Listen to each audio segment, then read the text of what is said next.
On Homeland Security Subcommittee on Emergency Management and Technology will come to order. Without objection, the subcommittee may recess at any point. The purpose of this hearing is to hear from state and local law enforcement partners on the evolving threat landscape post-9/11. I thank the 9/11 Memorial and Museum for hosting us as we remember the tragedy that affected so many lives and changed our understanding of the threat landscape here in the United States of America and beyond.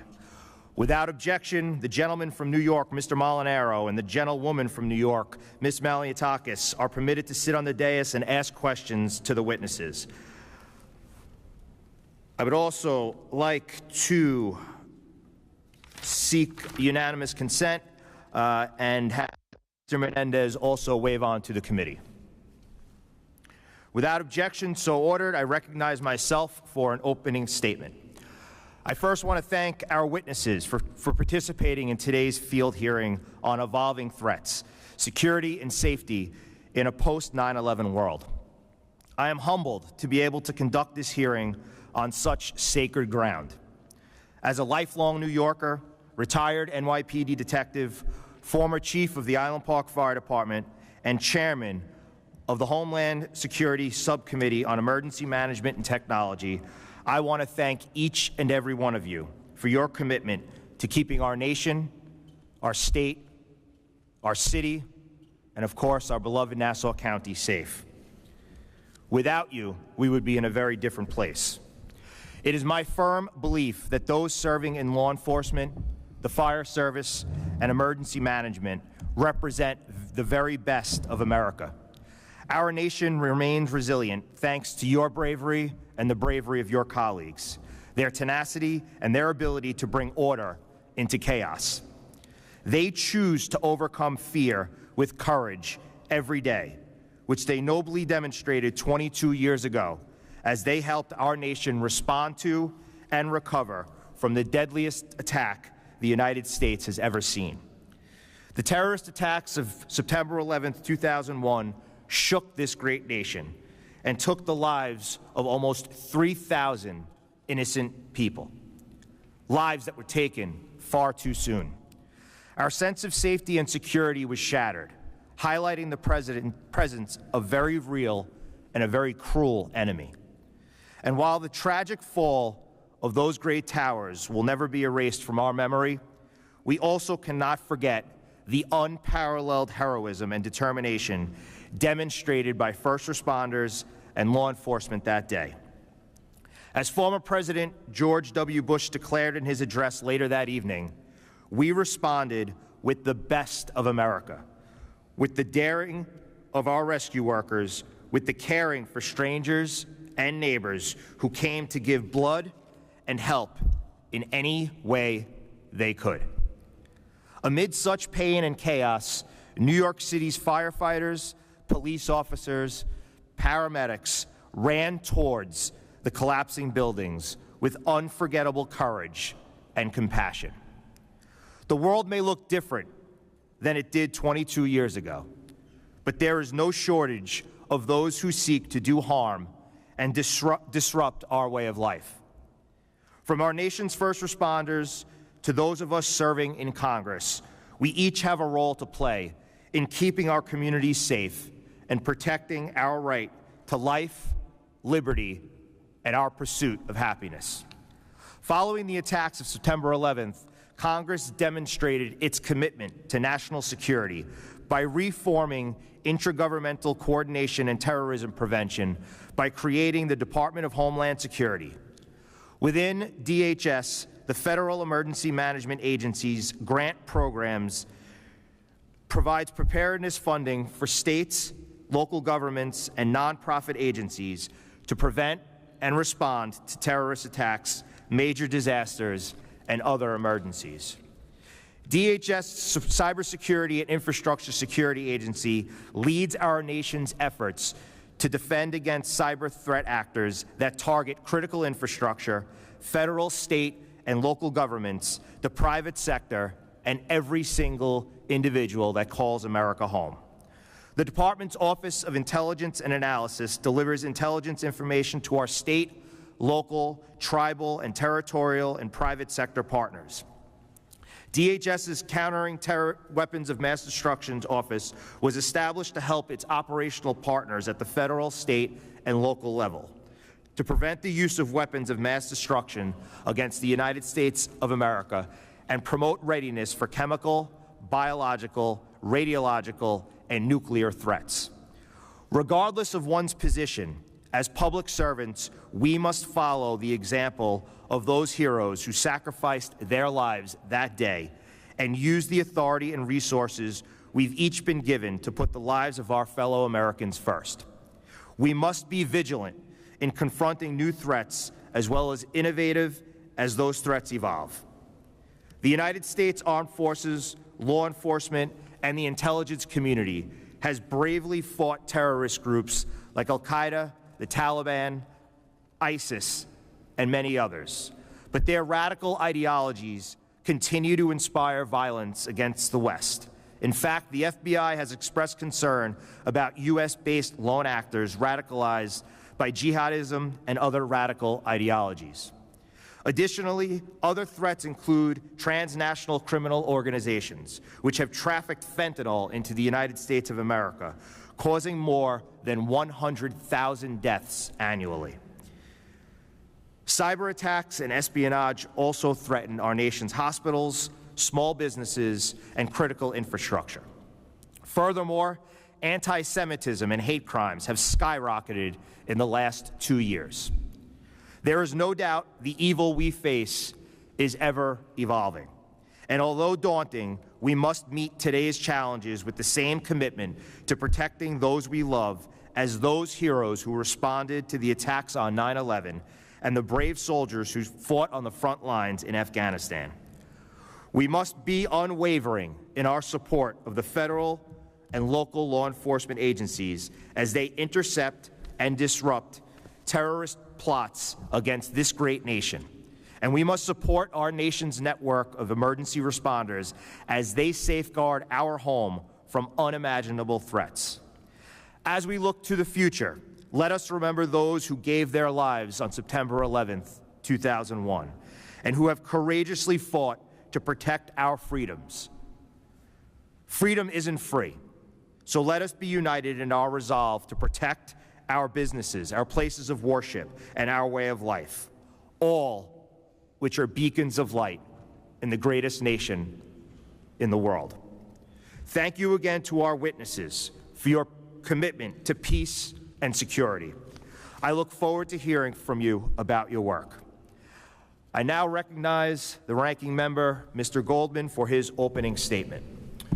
Thank you very much, Mr. Chairman, and thank you for convening this hearing in this now hallowed place, the Museum and Memorial for 9/11. I also just want to take note of my colleagues who are here as well, many from New York City and the surrounding suburbs, including New Jersey suburbs, all of whose districts have been were dramatically impacted by the 9/11 attacks. And of course, I am the representative of this district, this location, and I'm very grateful that although we have very many disagreements on a number of different things, we have bipartisan unity in supporting this site, this museum, the 9/11 World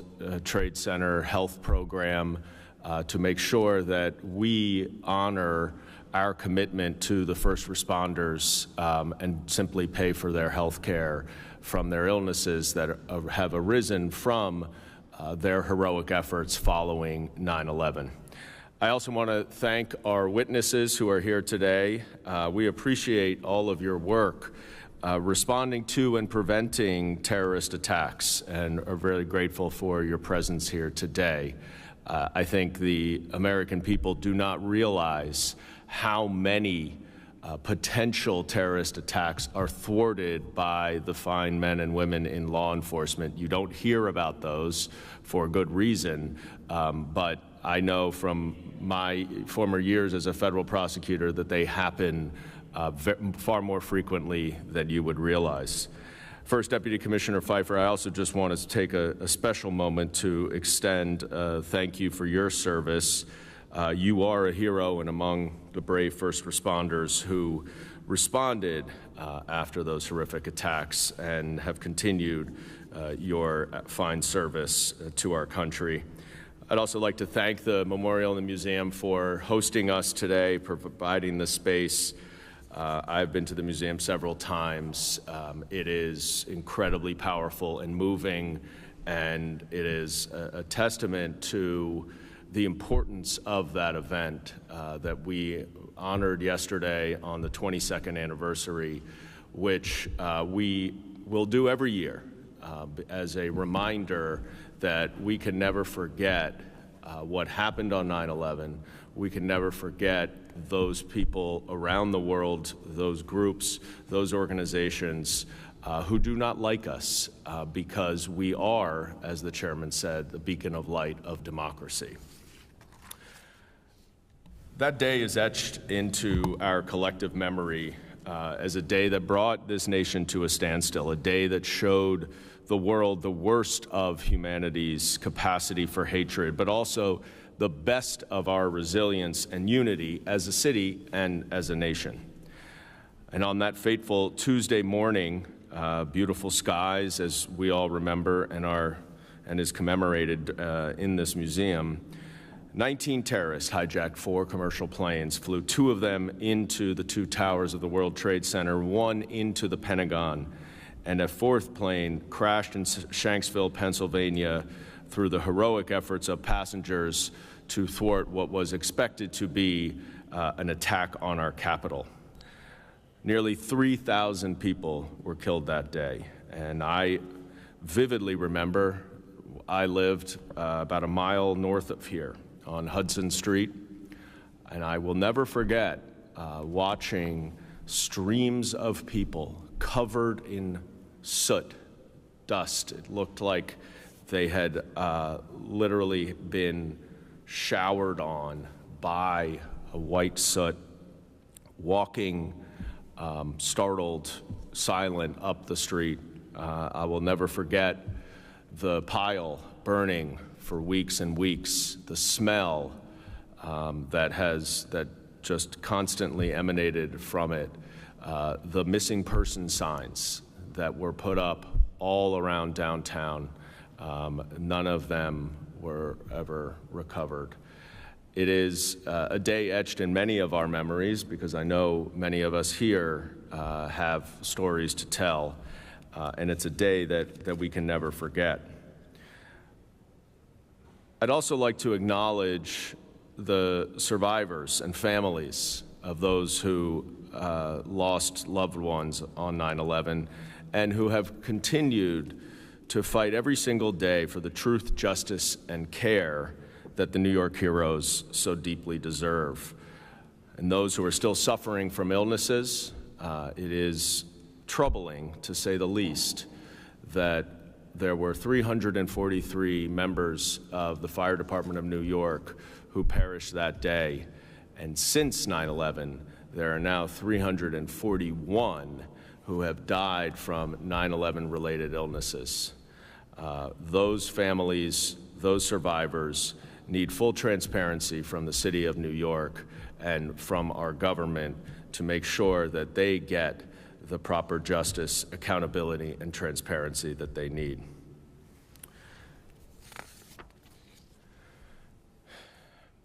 In the days and weeks following 9/11, the world watched as we came together in a display of unity and strength. And the world joined us, joined America, our allies, to share in both the grief but also the resiliency. We have transformed this area now. We have rebuilt it, as is the American way. And the strength of our resiliency is a reminder of the mandate that we have to ensure that evil never triumphs over the American spirit, that our democracy and freedoms never succumb to those who want to undermine it, both from abroad and from within. The aftermath of 9/11 reshaped how our country had dealt with terrorism and ushered in a need to strengthen our nation's national security to ensure that such events never happen again.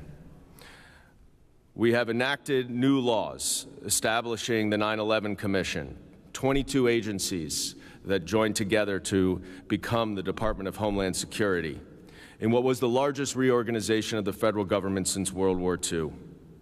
And as we remember 9/11, we must also reflect on the lessons it imparts, which is the need to continually strengthen our homeland against terrorist attacks. 9/11 revealed significant and fundamental security challenges. For example, emergency communications challenges were identified by the 9/11 Commission as a contributing factor in the death toll.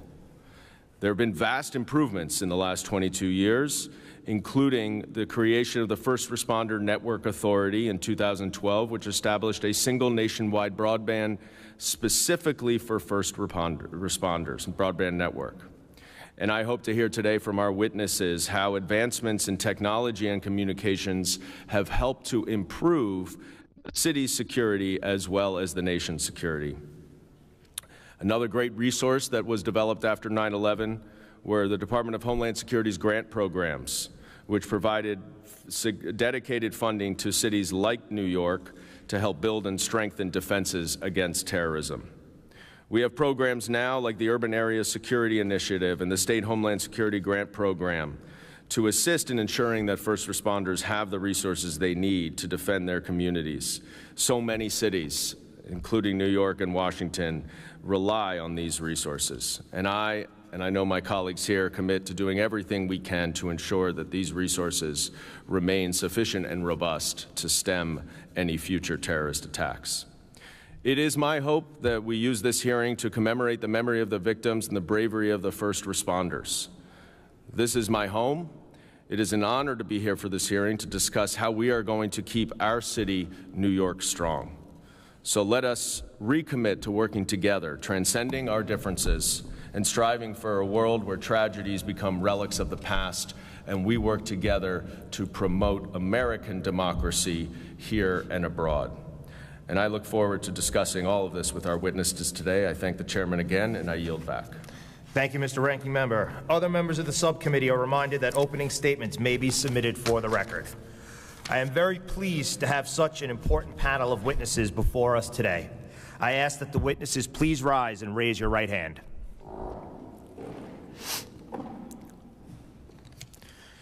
Do you solemnly swear that the testimony you will give before the Committee on Homeland Security of the United States House of Representatives will be the truth, the whole truth, and nothing but the truth, so help you God? Thank you. Please be seated. Let the record reflect that the witnesses have answered in the affirmative. I would now like to formally introduce our witnesses. Mr. Joseph Pfeiffer is the first Deputy Commissioner of the New York City Fire Department. Mr. Pfeiffer was the first fire chief to respond to the World Trade Center attacks on September 11th, and we certainly thank him for his bravery and heroism on that day and for being here with us today.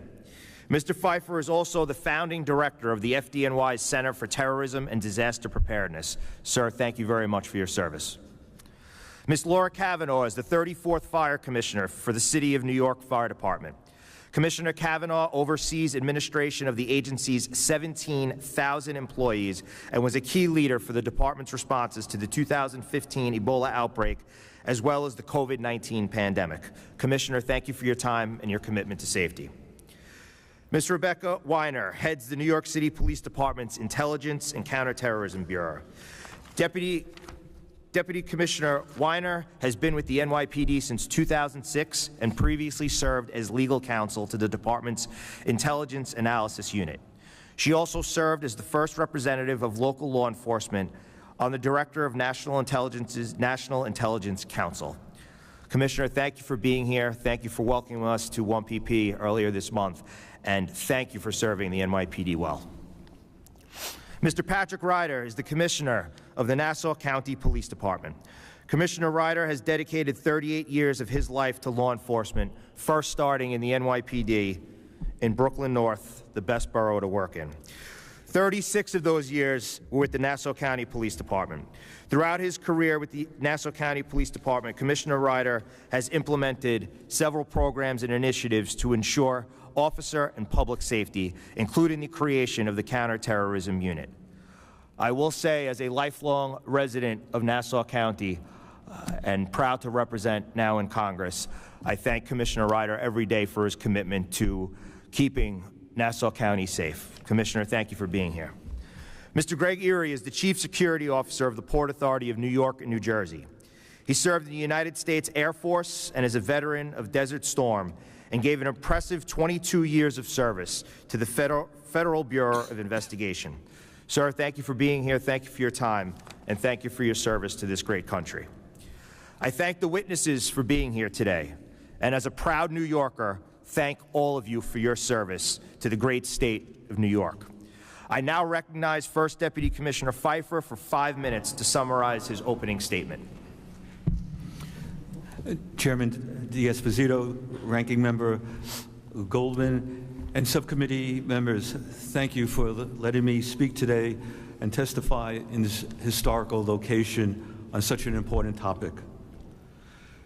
22 years ago yesterday, on a bright summer day, I was a battalion chief standing in the street with my fire units responding to an odor of gas when suddenly I heard a loud noise of a plane coming overhead and flying so low that I could read the words American on the fuselage. Then I saw the plane aim and crash into the World Trade Center. In a flash, I knew this was no accident, but a terrorist attack, and thousands of people were in their greatest moment of need. I was the first fire chief to arrive at the World Trade Center, and with my firefighters and first responders, we looked at the burning building and knew we were going to the most dangerous fire of our lives.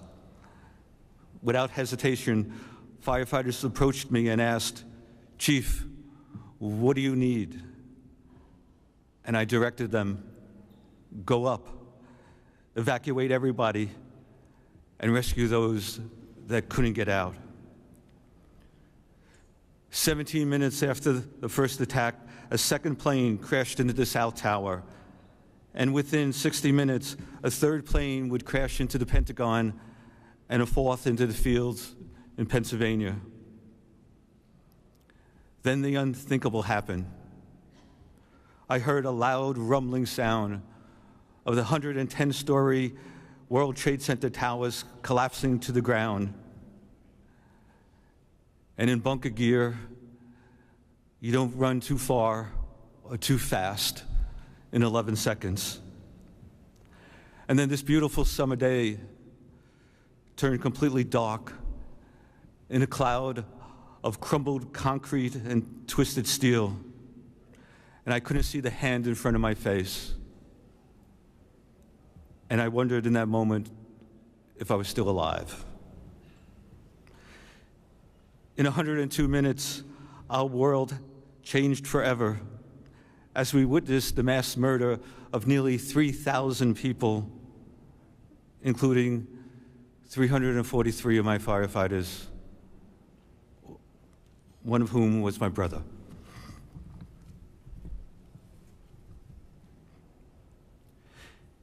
In the aftermath, the 9/11 Commission report identified several critical changes that municipalities to improve intergovernmental, interagency communications and coordination.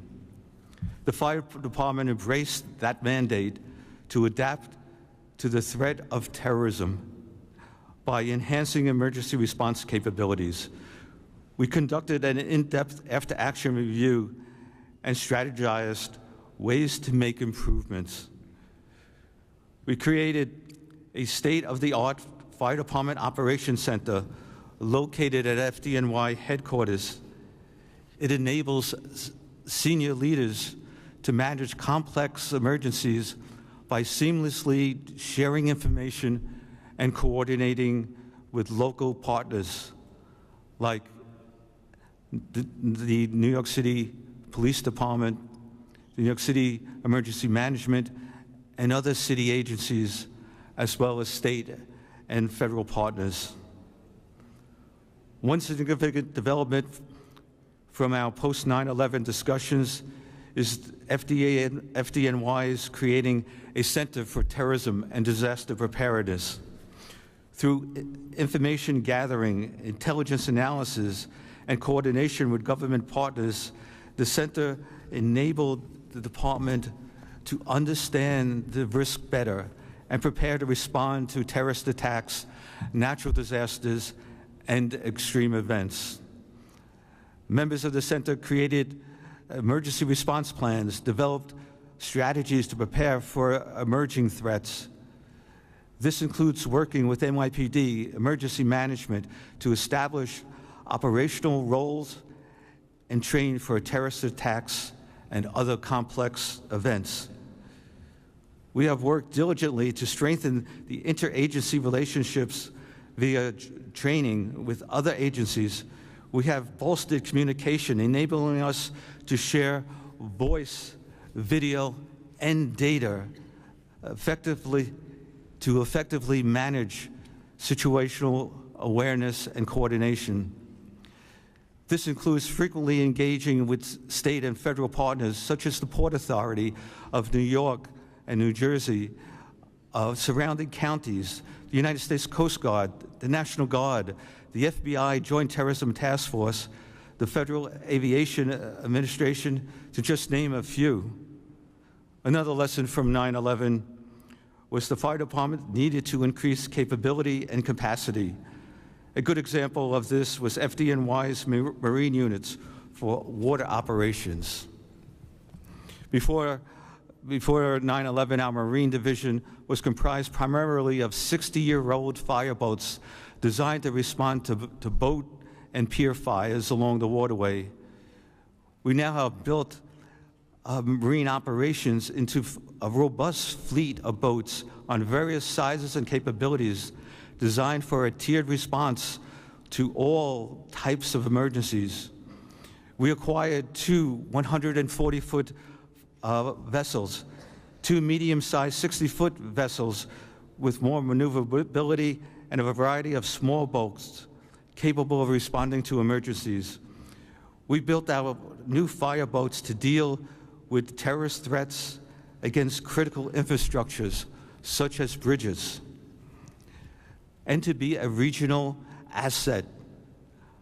I'm sure you remember the miracle in the Hudson, with passengers standing on the wings of the United Airways, U.S. Airways, floating down the Hudson River.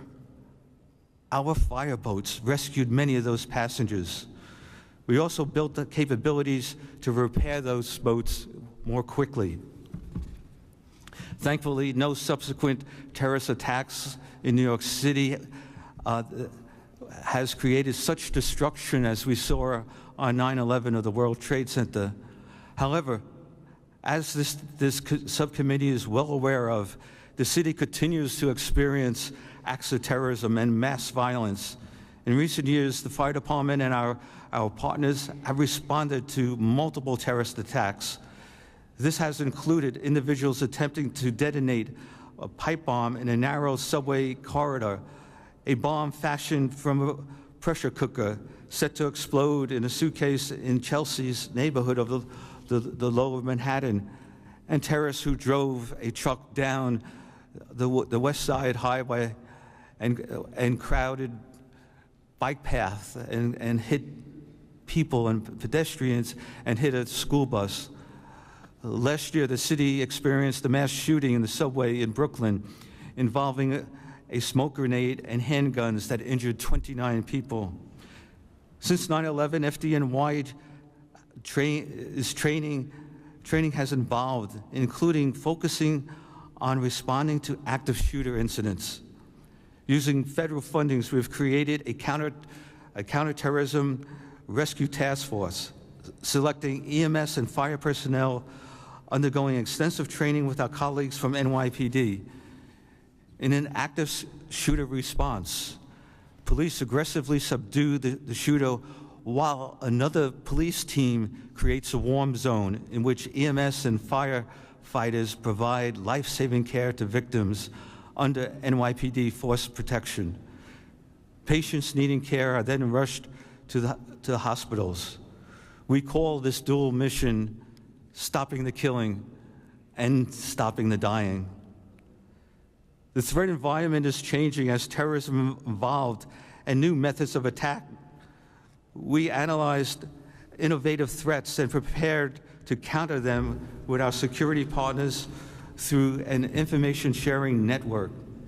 FDNY's Center for Terrorism and Disaster Preparedness has written intel documents and trained with members to confront the threat of vertical terrorism in high-rise buildings where fire and smoke are used as weapons. Potential innovative attacks may also involve targeting large energy storage battery systems. We are working with the private sector to safeguard these facilities. We have also taken proactive approaches involving cyber threats. To do so, we have leveraged Homeland Security funding to build a variety of in-house resources and tools for security testing, firewalls, intrusion detection, and prevention. We have also explored ways to conduct incident management of a cyber attack with physical consequences. Finally, we do not limit our preparation to responding to threats brought about by deliberate attacks of terrorism. As an integral part of Homeland Security that fire departments such as the FDNY must confront is one of climate security. National disasters have devastating effects here in New York City and around the world. Recent history has shown more frequent and more powerful events. During Hurricane Sandy, the fire department faced many emergencies across the city. We responded to water rescues, flooding where people were trapped, and thousands of downed trees and utility lines and scattered debris, along with various medical emergencies, and the largest residential fire in FDNY's history. As luck would have it, I was the first chief at that fire. We have seen recent examples of climate-driven disasters causing widespread destruction, such as the wildfires in Maui, flooding in New England, and similar events in locations throughout the country. Municipalities need your help to prepare for these events, to reduce the death toll and the skyrocketing property costs. Climate security is an essential element of Homeland Security that we are incorporating into our preparedness. In conclusion, I want to thank the committee for your time and interest in these critical issues. We are here at the 9/11 Memorial Museum as a sign of resilience, to reflect on the past and envision the future so we can enhance the present. Tragic events can be challenging to talk about, but with these stories comes a responsibility to improve response operations to save lives. I am grateful to congressional members here today and your colleagues for ensuring that these discussions continue and for providing the department, like FDNY, with the tools to do our best in these dangerous situations. Through your support, we will turn traumatic memories into hope and greater national preparedness and security. Thank you so much. Thank you, Mr. Pfeiffer. I just want to remind your opening statements will be submitted for the record. If we could try to just summarize the opening statements, keep it to 5 minutes. Again, Mr. Pfeiffer, thank you so much for your service. I now recognize Commissioner Kavanaugh for 5 minutes. Thank you. I think as you heard from Commissioner Pfeiffer's testimony, the New York City Fire Department suffered the ultimate tragedy 22 years ago, but is It's the ultimate sign of resilience, including Commissioner Pfeiffer's decision to come back and continue serving like so many of our members have.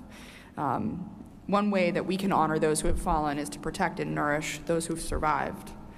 Many of our members are suffering World Trade Center health conditions, as the chairman mentioned today.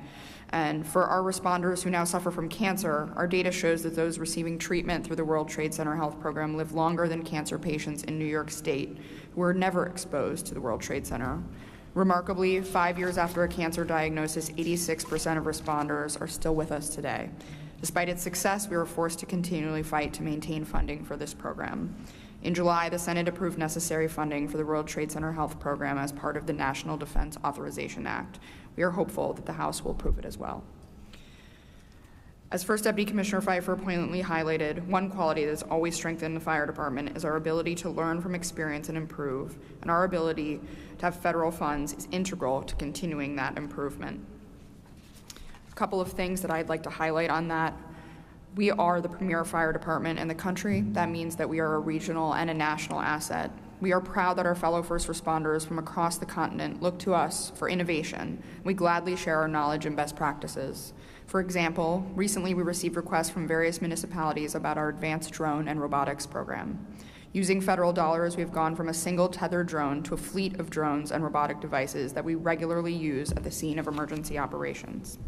We were the first fire department in the country to use a drone. We've continued pushing the technology forward, working directly with the FAA to improve processes for departments like ours. Initially, drones were just static observational devices, but we now employ these drones and robotic devices as tactical tools that save lives of first responders. For example, in April, we deployed our robotic dog to search for signs of life in a parking garage collapse. And this summer, we used the drones to analyze a construction crane that had caught fire and dangled 45 stories above 10th Avenue. We also use these regularly at fires and emergencies on a daily basis. We have also transformed into a regional and national asset. That includes a 285-member incident management team that manages and coordinates emergencies across the country. This concept, which came out of the wake of 9/11, allows the department to send talented emergency managers nationally and even internationally to provide assistance.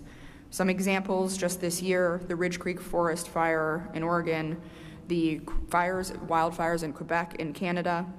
We also formed the FDNY's Urban Search and Rescue Team, which is specialized teams that are trained to carry out life-saving operations in complex environments. They have been deployed to New England to assist in search and rescue operations during severe flooding. They have also gone to Florida, North Carolina, South Carolina, and to help with hurricane responses across the country. We frequently deploy search and rescue teams, including in recent years, to Louisiana, Georgia, Florida, the Carolinas, Puerto Rico, New Jersey, Massachusetts, Texas, as well as several islands in the Caribbean.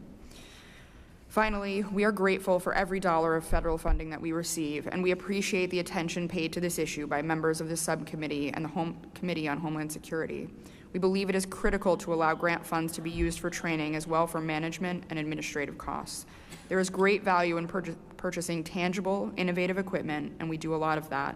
But as a grant recipient, we also put a priority on making sure that we track and administer grant dollars appropriately and efficiently. We do great lengths to be good stewards of federal funds. Having the equipment is only one part of the equation. The other is being certain that FDNY personnel can expertly deploy it at the appropriate moment. That is only possible when their training is current and substantial. I also want to stress the importance of keeping funding tied to risk. The number of cities eligible for UASI funding has grown, and while I would never discourage the government from allocating funds to other cities, it is important that areas of the country where the risk is greatest are able to access federal funding to successfully manage that risk. Cities like New York have a great need for Homeland Security funding, as I hope First Deputy Commissioner Pfeiffer and I have demonstrated today. We greatly appreciate the partners that we have in this room. Your support and the support of your colleagues in Congress has enabled the department to modernize, innovate, and equip ourselves to keep pace with the evolving set of challenges that we face. Sometimes those innovations are the result of very difficult days, but I am grateful to live in a country that works together to ensure that an attack like 9/11 can never happen again. Thank you. Thank you, Commissioner. I now recognize Deputy Commissioner Weiner for her opening statement. Good morning, and thank you all. Good morning. Thank you so much to Good morning. Chairman D'Esposito and Ranking Member Goldman and all of you here today. On behalf of Police Commissioner Edward A. Caban and Mayor Eric Adams, I want to thank you for having me today. 22 years ago, the attacks that we have all been discussing happened in this hallowed space. A lot has happened since, and our terrorism landscape manifests very differently today. However, the threat is no less proximate, and it is no less concerning, and it requires our collaboration absolutely intensively. Today's threat environment in New York City is more dynamic, more diffuse, and unpredictable than ever. What hasn't changed, however, is that the city remains a singularly priority target due to its unique draw of iconic locations, high-profile events, and a vibrantly diverse population. Since 9/11, violent extremists and malicious actors across the ideological spectrum have targeted New York City in over 50 disrupted plots and attacks, and Commissioner Pfeiffer mentioned a couple of them earlier. From foreign terrorist organizations and the individuals they inspire, to adversarial nation states, to domestic violent extremists and lone actors motivated by a wide range of grievances, including racial and ethnic hate, anti-government extremism, and conspiracy theories. In 2022 alone, there were 8 terroristic incidents in the greater New York area, which demonstrate the diversity and the range of threats we encounter. I'll touch on some of these briefly in the interest of time, but they're enumerated at greater length in my written submission for the record. The year began with 2 incidents motivated in part by race-based conspiracy theory, the assassination of 2 of our officers in January of 2022, and, as was mentioned, a mass shooting on the subway in Brooklyn. During that summer, 2 incidents took place within weeks of one another, with links to the government of Iran and the ideology that the Islamic Revolutionary Guards Corps Quds Force inspires, an assassination plot against a Brooklyn-based women's rights activist, and a brutal attack against author Salman Rushdie upstate. There was, of course, the horrific attack targeting the Black community in Buffalo, carried out by a racially and ethnically motivated violent extremist, and a disrupted plot against a New York City synagogue last fall by an adherent to a neo-Nazi ideology. The year ended with a jihadist attack against 3 of our officers just outside the security perimeter in Times Square as revelers were gathered to support the new year. Compounding these issues are public safety risks that are newer to us. In particular, I wanted to flag those associated with emerging technology, artificial intelligence, generative AI. Generative AI offers clear and present risks: the proliferation of disinformation and deepfakes at scale and at cost, bot-generated and voice-cloned threats, scams, and swatting campaigns, lower barriers to entry for the creation of malware, phishing, and other cyber threat vectors, the provision of targeting and tactical guidance, which we've started to see online, and even the potential creation of novel illicit narcotics, explosive compounds, or bioweapons. We're only just beginning as a law enforcement collective to understand the public safety implications of emerging technology, and generative AI is only one dimension of the challenge. It's important to note that we can't keep New Yorkers safe without critical partnerships with the federal government, and this occurs at every level with every agency. We participate in numerous task forces with federal agencies, from the Joint Terrorism Task Force to the Counterintelligence Task Force to fusion centers. Every day, we gather federal, state, and local counterparts to focus our resources on drivers of gun violence in this city through our Gun Violence Strategies Partnership. And while these active partnerships are critical, funding our local counterterrorism efforts is equally important, particularly given competing priorities that have begun to stretch the resources of many agencies today. The NYPD expects to receive $123 million in Homeland Security grants from the federal government during fiscal year 2023, vitally important funds. These funds are integral to our public safety mission and should be allocated based on risk. New York City remains the priority target in this country.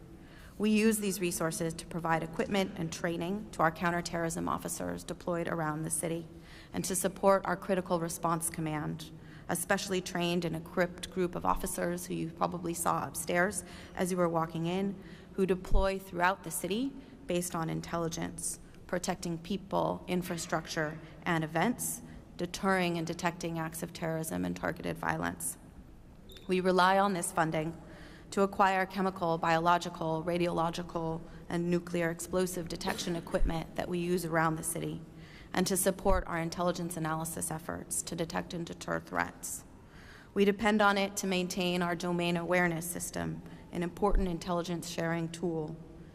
Cuts to these vital funding streams will imperil these programs at a time that many of our partners are struggling with competing challenges, priority challenges as well, outside of the counterterrorism domain, such as Russia's war in Ukraine, rising threats posed by the CCP, and other priorities. Lastly, we wanted to highlight a lesser-known element of our counterterrorism response, which is our partnership with the Federal Park Service. For years, the Federal Park Service has allowed the NYPD to house our counterterrorism unit, aviation division, special operations division, and emergency services unit at Floyd Bennett Field. Grouping these units together in one location allows us to properly train for and rapidly respond to emergency situations where every second counts. Our lease recently expired, and we've been working collaboratively with the Parks Department to extend it. No agreement has yet been reached, and there is simply no other place in New York City that can provide the same space and access. We appreciate the support that several of you and your colleagues have provided in helping broker an agreement that would allow us to maintain our footprint there. Thank you again for the opportunity to testify today, and I will be happy to answer any questions that you may have. Thank you very much, Deputy Commissioner Weiner. I now recognize Nassau County Police Commissioner Patrick Ryder for 5 minutes to summarize his opening statement. Good morning, and thank you, Mr. Chairman, and this committee for giving us the opportunity to speak here today. The opportunity to give our victims a voice, and the opportunity to let law enforcement and all first responders know there are still people that are out there in government that support us in our battles every day.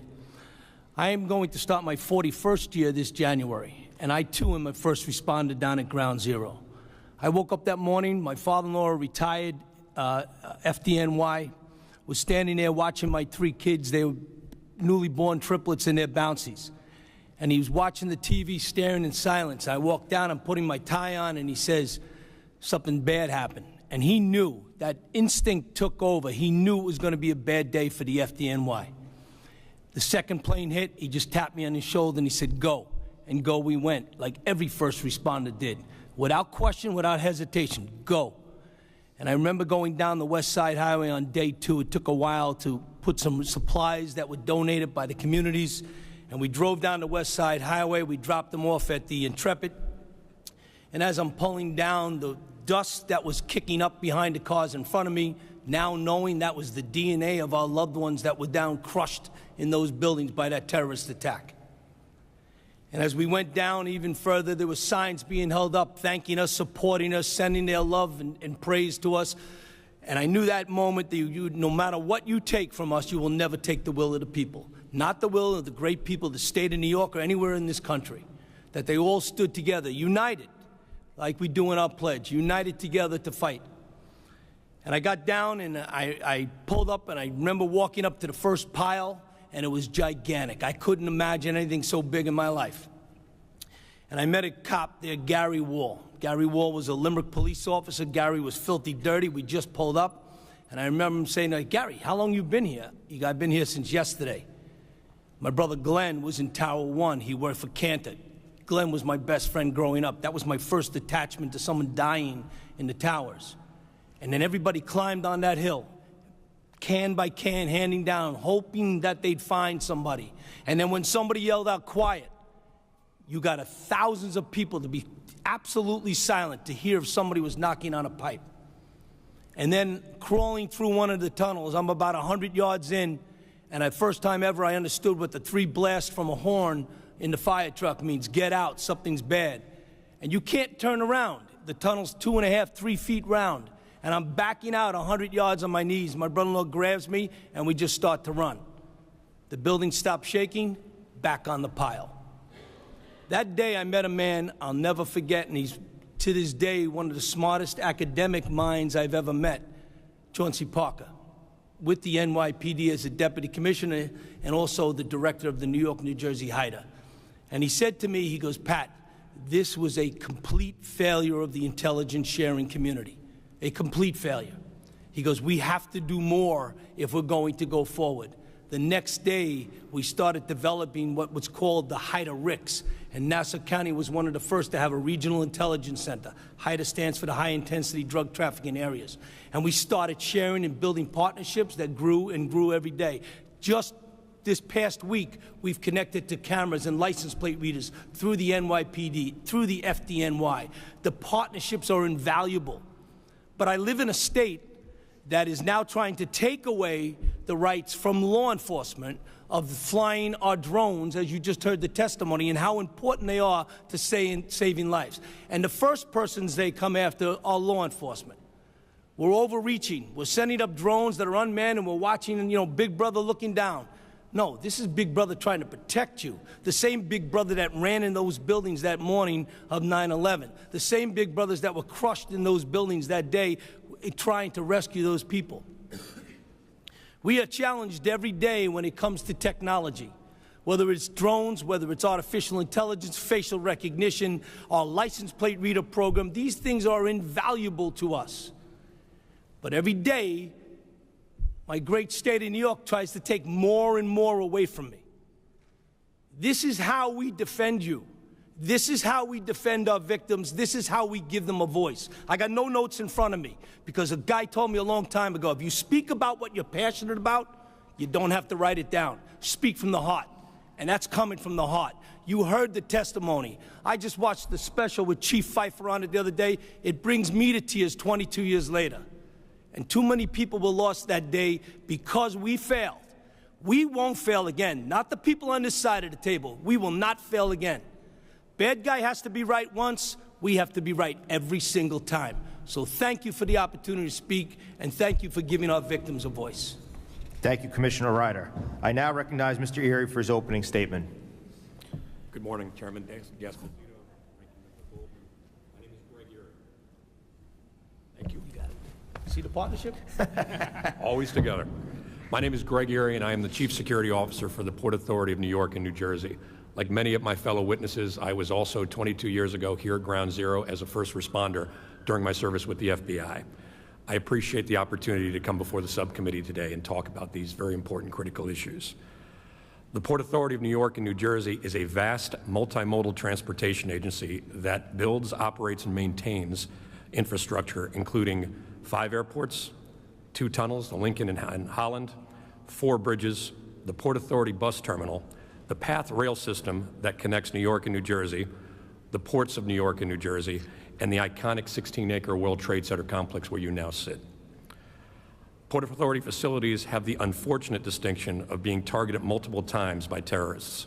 In 1975, an explosive device was detonated at the TWA baggage reclaim at LaGuardia Airport that killed 11 and injured 74. In 1993, a truck bomb was detonated beneath the Twin Towers of the World Trade Center, killing 6 and injuring over 1,000 people. On September 11th, the Port Authority lost 84 employees, including 37 police officers responding to Ground Zero and saving countless lives. This gives us an unfortunate distinction of being the police department that faced the single worst loss of life of any department in the United States. In 2017, as Chief Pfeiffer mentioned, in an MTA corridor at the doorstep of the Port Authority bus terminal, a would-be suicide bomber partially detonated an IED, injuring 4 people, including himself. 2 decades after 9/11, the transportation sector continues to be an attractive target of terrorism. Particularly acute are the Port Authority's high throughput assets that are critical to the nation and the region. As we operate the nation's largest airport system, the busiest bus terminal, and the most traveled bridge in the country. This legacy has resulted in a tireless commitment to safety and security to protect our facilities and those who depend on them. This is evident as security accounts for 26% of the agency's personnel and 26% of our operating budget. Additionally, since 9/11, $1.7 billion has been invested in capital projects to harden and strengthen existing facilities. The Port Authority employs a risk-based, multi-layer security approach to protect employees, customers, and transportation assets. We protect Port Authority transportation by performing all hazard risk assessments to understand the current threat landscape. Our assessments look across all agency assets and prioritize our risks so that we can better guide our security investments. In doing so, we have enhanced both physical and operational security, hardened our assets, and improved agency-wide resiliency. We make investments in capital security projects that are based on our risk assessment findings and complete projects that preserve life and safeguard our facilities. These projects include the hardening of our underwater tunnels, strengthening of bridge suspender ropes, the hardening of bridge towers and building columns, installation of bollards to prevent the use of vehicle-borne IEDs at our facilities, and enhancement to airport perimeter fencing and guard booths. We also deploy best-in-class security technology solutions. We have a dedicated security technology department that focuses on researching, evaluating, and deploying proven technology solutions across our facilities.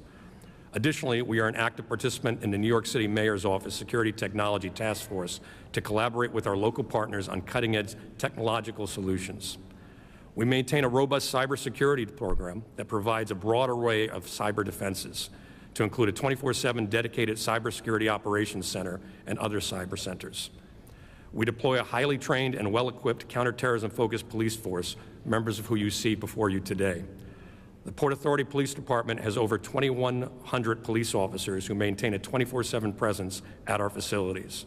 Since 2001, the PAPD uniform staff has grown significantly to respond to new terrorism threat landscapes. In addition to routine uniform patrols, our policing deployments include high-visibility counterterrorism teams and emergency service units, explosive detection K-9 units, radiological and chemical, biological, radiological, and nuclear capability deployments, vehicle checkpoints and commercial vehicle inspectors, and bag, bus, and path train inspections. Additionally, we have a contract security guard force who are trained in behavioral recognition techniques and counterterrorism awareness. These security officers are posted at locations throughout our facilities and staff a 24/7 security operations center. The Port Authority also has its own Office of Emergency Management that leads our agency-wide business continuity program and executes training and full-scale exercises. These training and exercise programs integrate our regional first responders and focus on the incident command system and unified command principles, active shooter response, rail emergencies, aircraft incidents, acts of terrorism, and other natural and human-made hazards. We also maintain, like many of my witnesses stated before me, local, state, and federal partnerships to enhance situational awareness of the current and emerging threats facing our region. Our investigators have a presence on task forces to include the New York and New Jersey FBI JTTFs. The Port Authority collaborates with the DHS Office of Science and Technology, DHS Office of Health Affairs and BioWatch program, as well as the DoD Defense Advanced Research Projects Agency, DARPA. These partnerships have led to the development and piloting of a variety of security technology programs at the Port Authority. We also conduct quality assurance inspections and seek independent third-party review. The Port Authority regularly audits its security programs to proactively identify and mitigate issues before our adversaries can exploit them. An essential component to the implementation of this multi-layered security approach is federal grant funding. The Port Authority does not receive tax revenue from New York or New Jersey, but relies primarily on revenue generated from facility operations. That being said, and considering the COVID-19 pandemic impacts to agency revenue, federal grants are critical to the continuation of our security programs. In 2023, the Port Authority received $13.5 million in federal grant funding from the DHS FEMA Transit Security Grant Program, the UWASI program, and the Port Authority, or the Port Security Grant Program. FEMA grant funding has long supported Port Authority security initiatives to include counterterrorism programs, police training and equipment, emergency preparedness training and exercises, facility hardening, and strengthening projects. Furthermore, the Port Authority received $2 million in grant funding through the body-worn camera program through DOJ. This funding allows us to outfit our police department with body-worn camera technology and will help enhance accountability and provide transparency to the communities we serve. We appreciate Congress's past support of federal security grant funding and ask that you continue to fund these vital programs. They are essential to the Port Authority's financial ability to maintain safety and security of our facilities and implement initiatives to address the challenges of the ever-evolving threat landscape. In closing, I would like to thank all the members of the subcommittee and our congressional delegation for their unwavering support that allows us to better serve our employees and customers and better protect our regional assets and infrastructure. I'm happy to answer any questions. Thank you, Mr. Erie. Before we get into questioning, I just want to point out, as I look around, there was a reason why we wanted to have this hearing here at the 9/11 Museum, and we wanted to make sure that those who visited this hallowed ground could be part of this. And as we look around, we see people visiting the 9/11 Museum. And I just want to point out to all of you here, whether you are proud New Yorkers or whether you're visiting from any corner across this nation, many days you may watch the mainstream media and see a very divided government. Division in Washington, division amongst parties.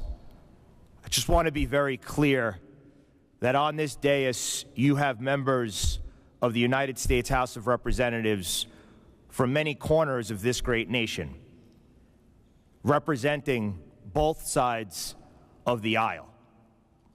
But this morning, we are not Democrats or Republicans. We are here as Americans.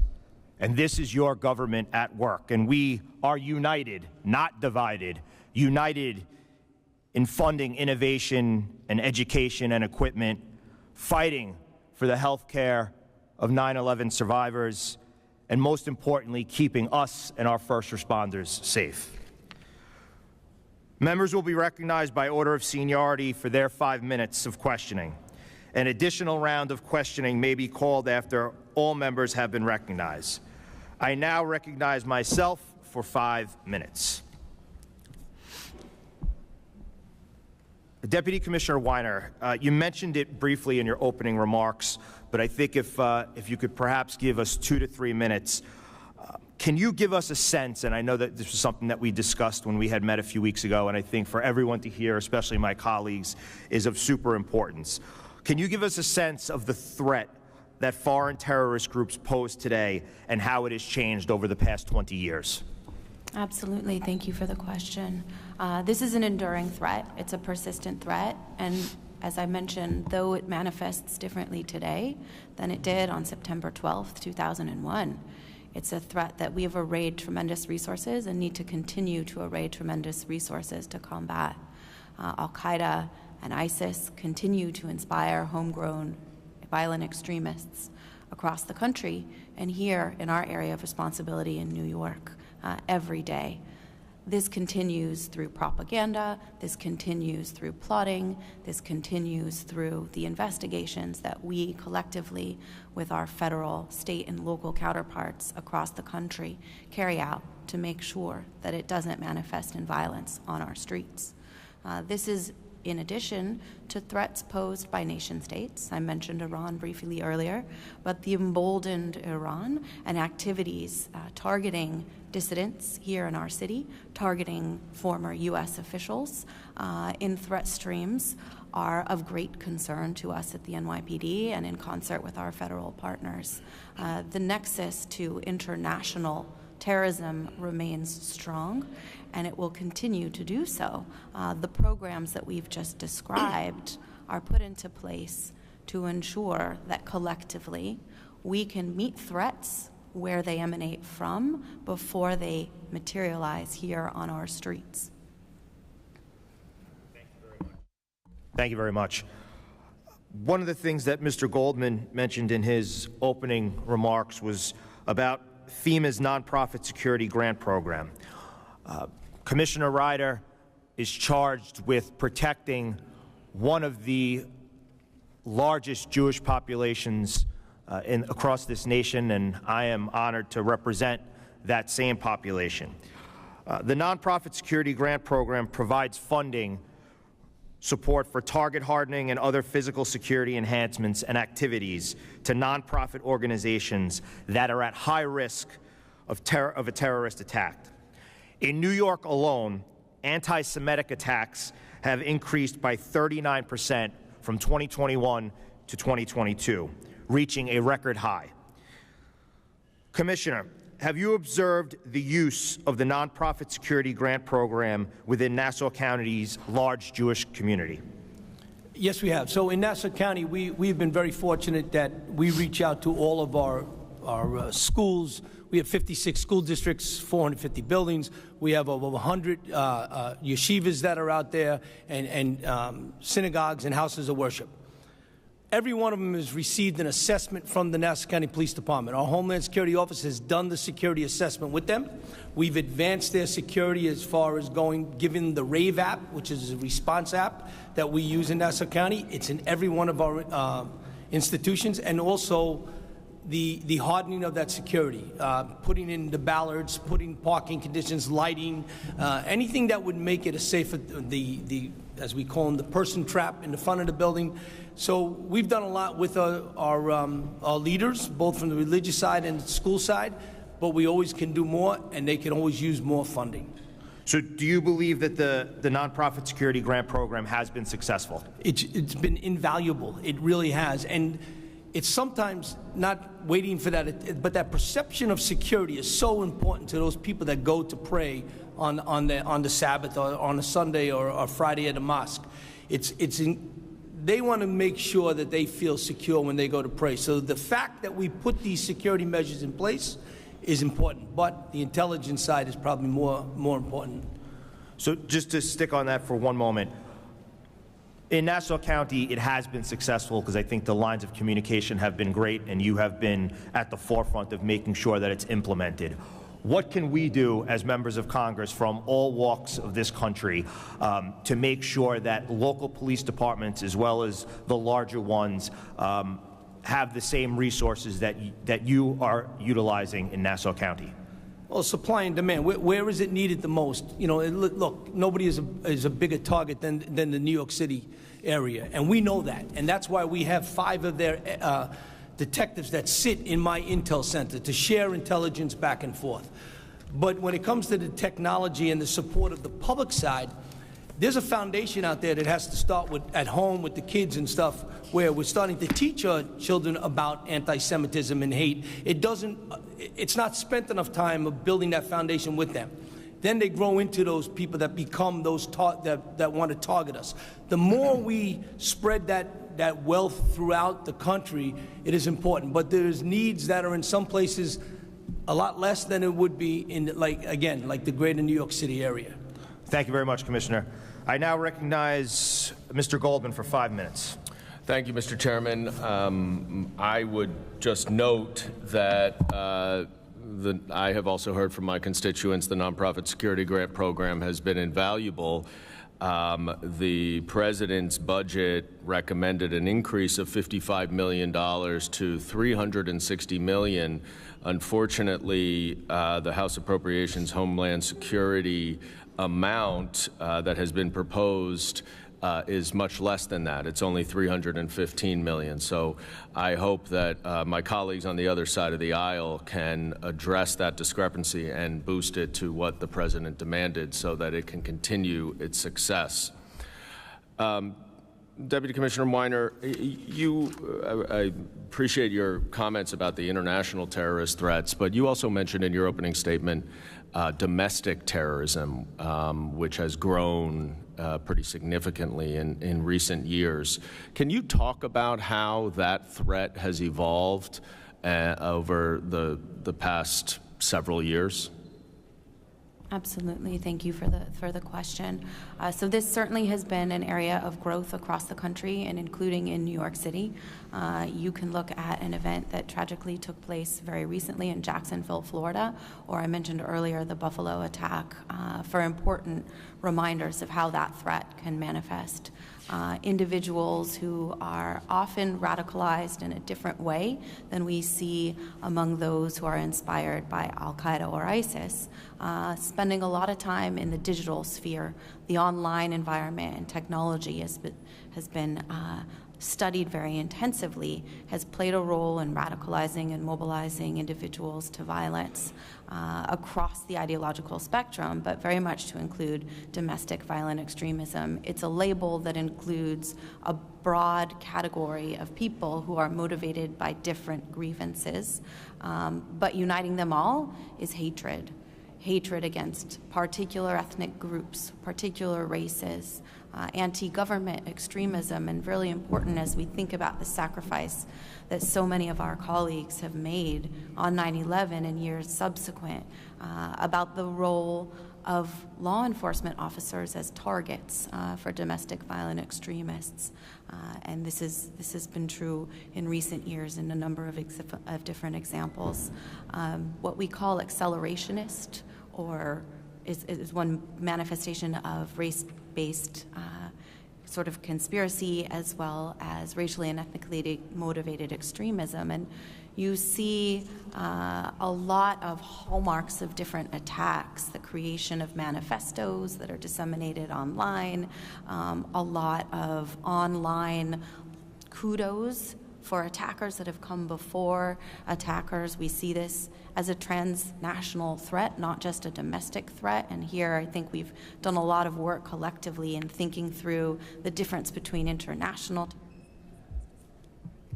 and domestic terrorism. These are elements that are growing. They are fueled by conspiracy, they are fueled by disinformation, and they are really at their basis animated in hate, and something that we've provided a lot of resources to trying to address. We created a unit, a racially and ethnically motivated extremist task force in 2019 to do a lot of the tactics, techniques, and procedures that we have applied in the context of international terrorism, but focused on this rising threat with funding that we are grateful for from your committee, funding from our grants that focus on training and equipping officers, intelligence analysts, and investigators to understand this element of the threat just as much as we've resourced understanding the international terrorism environment. You also mentioned the prevalence of disinformation, misinformation, AI, deep fakes.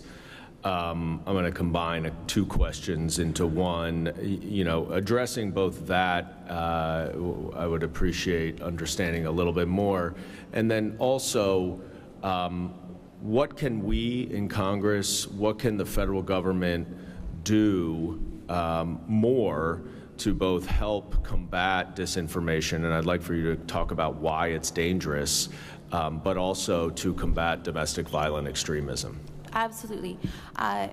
So we are staring down the barrel of a pretty fraught and contentious election season coming up. And Chairman Diaz-Bazito, I'm so grateful that you reinforced the united nature of this hearing and your subcommittee. Disinformation is in many ways operating like a toxic sap that is hardening and dividing our individuals here, our citizens, and this is occurring in many ways. But our focus at the NYPD and in our bureau is understanding the ways in which people are consuming information that may be deliberately used sometimes by foreign adversaries. And I think about the case of Russia and election interference as a good example of disinformation that's intentionally disseminated into our online environment in order to divide us. So that's an area where we as local law enforcement need to understand the threat. We need the resources to try to combat it, and whether that is intelligence analytical support that is again funded federally, whether those are tools that can be used to identify when information is not grounded in reality. This is going to become increasingly important in the era of generative artificial intelligence, where creating information that is inauthentic is democratized to anyone who chooses to do so. And so our abilities to detect that inauthenticity become really important. And these are new priority areas for us to invest in going forward as the threats continue to evolve. Thank you. The gentleman's time's expired. I now recognize the gentleman from New York and my fellow Long Islander, Mr. Lalota. Thank you, Chairman. We said we'd never forget that 22 years ago we were attacked by folks motivated by hatred and envy for our great nation, that our innocent friends and family who merely went to work that day, riding a subway, a train, maybe they drove in, perished that day. We said we never forget the first responders and civilians who rushed towards danger, knowing it might be fateful for them to save innocent people, did so valiantly. We said we never forget the troops who were deployed in 2 decades afterwards to ensure this country remains safe, and the first responders who are still on watch today in this city and beyond to ensure we remain safe. We said we would never forget. And as I look to my left and to my right, and this point has been hit a little bit on the bipartisan nature of this panel, but it's not just New York and New Jersey members. The gentleman to my right is from Alabama, 2 to my right is from Oklahoma. I hope that we personify Congress's commitment to ensuring that this city remains safe, that we fight our enemies as far abroad as we can, that we identify the issues which would put our people into danger, and that we don't forget, and that we here are committed to ensuring that we give you the resources, the tools, the policies, the rhetoric, things that we can do to ensure that you can do your jobs effectively. And I appreciate you all being here today and the work that you do every day. My dad was a cop and his dad was a cop. My brother served in the Marines and I was in the Navy. This is a team effort that you see before you, and we appreciate your dedication and support to our common constituents. Yesterday, I visited Persistent Systems on Midtown West, about 26th Street, and they produced for the military and first responders communications gear, things that, Deputy Commissioner, you talked about in your opening statement, things that share data and voice and video in near real-time and real-time capacities. And Commissioner, you hit this when you spoke as well. This was a failure 22 years ago of intelligence sharing, of communication sharing. We didn't know the things that we needed to know 22 years ago to thwart this incident, nor to respond to it in a maximum capacity. And I appreciate collectively your efforts to get better at this. Deputy Commissioner, my first question is to you, sir. You mentioned this in your opening statement, the improvements we've made in those sorts of communications, data sharing, voice sharing, video sharing. Can you explain in about a minute or so into greater detail, sir, as to the advancements that you've made and to the extent that you share, the FDNY shares with Port Authority, NYPD, or other agencies, that your equipment is interoperable with them, that your tactics, techniques, and procedures are compatible with other agencies? Can you tell me, sir, what advances we've made in the last 22 years? We made a lot of advances in the last 22 years. We share radio frequencies. We share video.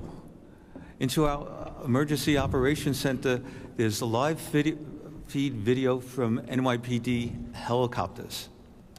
I certainly would have loved to have seen that 22 years ago, but we do it now. And we've also worked with the private sector, getting live feed videos from their helicopters. We work with the Port Authority. Not long after 9/11, there was a threat against the bridges, particularly the George Washington Bridge. And I sat at a law enforcement meeting, and just imagine this meeting, a whole bunch of police and one fire guy in the back. And I raised my hand, and I said, how do you collapse a bridge? And nobody knew. And then the Port Authority invited me into a meeting next day with the engineers. And we sat down, Port Authority, NYPD, FDNY, and we found out how that would occur. And then I gave them some ideas, and then we changed procedures. Thank you, Deputy Commissioner. I'm going to interrupt you real quickly because my time is running out. Would you, sir, commit to working with our offices to let us know what more the federal government can do to ensure that we continue to communicate and collaborate? Absolutely. We need to work together, and we need to do it in a physical but also through technology and sharing digitally. I appreciate that commitment. Commissioner, my last few moments are for you, sir. There's no mistake why DESPO respects you so much. Your statement fired me up and has me focused even more so on this issue. I want to give you a moment to maybe discuss a little bit more about our state's policies and how they affect your job, especially how they negatively affect your job as it pertains, sir, to recruitment and retention. You know, what have current policies in this state done for your department's recruitment and retention, sir? Understand that law enforcement is not perfect. We've made mistakes, 100%. And after reform that changed, justice reform that came in when it came to discovery information and bail reform, and then we get the blame of why crime is continuing. Well, the crime is continues because we don't keep bad people where they belong, and that's in jail. So laws need to get refocused back where they were. They did some adjustments for us when it came to the bail reform, but on the discovery side, the work that is done, especially when it comes to technology, every camera, every video, every body camera, all has to be turned over within that 14-day period or we're dismissing charges. And that's what's happening. So when it comes to the technology side of things, extracting that information and turning it over to the defense counsel, he has more rights now than our victims do. And unfortunately, we get the burden of trying to pick up that slack without funding it. They've made they've made mandates that are unfunded, and that's the problem that we're going through. The size of the discovery people and the analysts that are now hired to extract that information, nobody's picking up the tab. So when you look at the laws, and now, again, they're now looking to go after restricting the flights of unmanned drones. There are thousands of drones in the air every single day that civilians are buying and have the same usage that my drone has, ability to film and go into areas that you can't reach. But they're not under any restrictions. The first person they come in as law enforcement, let's make sure that they're doing it right, are the first responders in the FDNY. The focus has got to go back where it belongs. Get it off our back and put it back on where it belongs, on the bad people, not on the good people who are trying to protect you. Thanks, Commissioner. I yield back. The gentleman's time's expired. I now recognize my good friend from the state of New Jersey, Mr. Menendez. Thank you, Mr. Chairman. Thank you, Ranking Member. Thank you for convening today's hearing and allowing me to wave on to discuss a topic that's so important to my district, which sits right across the river in New Jersey, this region, our country. To our witnesses, thank you all for coming. Thank you for your service. To the museum staff, thank you for hosting us today. To the Port Authority, on whose campus we sit, who I consider family. It's a privilege to be here with you today and yesterday as we commemorate this 22nd anniversary of 9/11 and also remember the lives lost in 1993. In remembering and honoring the lives lost, we must commit ourselves to the work that remains to preventing future tragedies. As the chairman and ranking member and other colleagues have touched on, we approach these challenges not as Republicans or as Democrats, but as Americans. And that's how we're going to solve these challenges, by doing it together. So I am so grateful for the opportunity to be here today. The events of September 11th prompted sweeping changes to how our nation considers the global threat landscape. While our cyber and technological capabilities have evolved significantly since 2001, so have those of our adversaries. As a nation, we must ensure that our efforts to improve counterterrorism post-9/11 keep pace in order to keep Americans safe. This requires continued development of innovative cyber capabilities that can detect and counter cyber threats, ransomware attacks, unwanted digital intrusions, and other attacks. As representatives of entities that safeguard people, vital networks, and critical infrastructure, many of you are at the forefront of this fight. Deputy Commissioner Weiner and Mr. Erie, how have the terrorism threats your organizations encounter evolved in the cybersecurity landscape, and how do your organizations utilize federal resources to deploy cyber defense measures? Deputy Commissioner Will, you go first. Thank you. Another area of tremendous growth, and here the technological revolution that has occurred in the 22 years since 9/11 have worked in ways that my co-witnesses have described to empower law enforcement to combat threat. And again, that goes back to having the support from the federal government to continue funding to improve our own capabilities internally. Our Information Technology Bureau spends a tremendous amount of time and resources. I mentioned our domain awareness system that helps us understand threats, whether that's threats on the city streets or threats to our own internet footprint and infrastructure and digital footprint. We rely tremendously on technology. We leverage it to combat threat. We leverage it to do everything that we do. That needs to be done safely. And so UASI grants in particular have been instrumental in creating cybersecurity capabilities in our department that allow us to continue our operations. The adversaries' playing field has also improved, unfortunately, over the last 2 decades. And, we discussed artificial intelligence briefly, but here is an element where the cyber threat landscape is about to really change and to continue the trajectory that has been ongoing in recent years. The threats are often not new, certainly in terms of cyber threat vector. What's different is the opportunity that AI allows to conduct them at scale and at cost.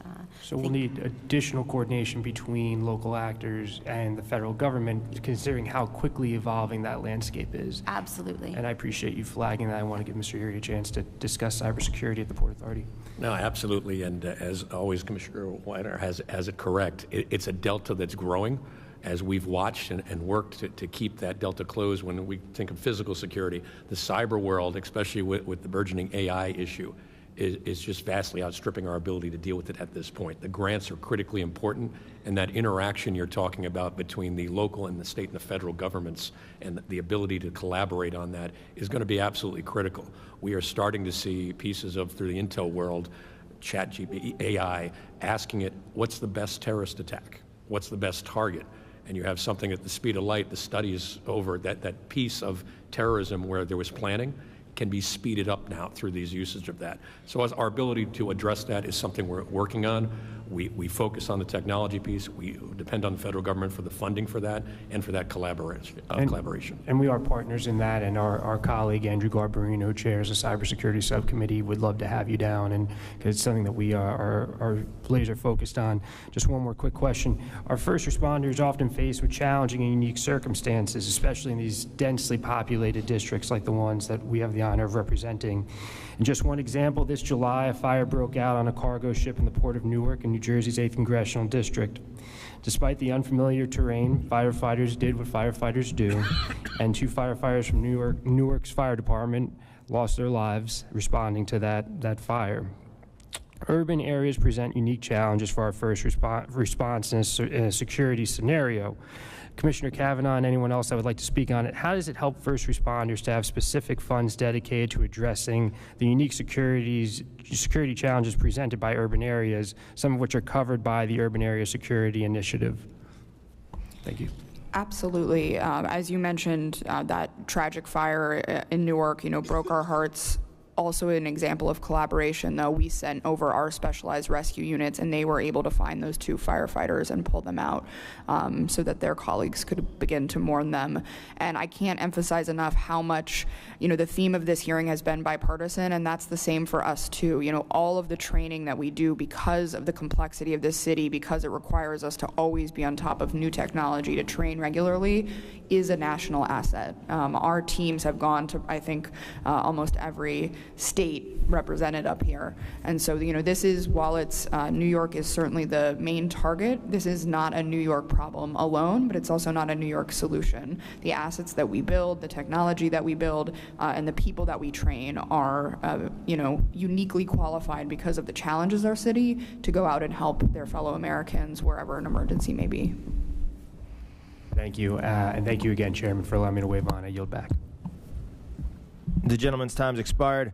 I now recognize fellow first responder, the gentleman from Alabama, Mr. Strong.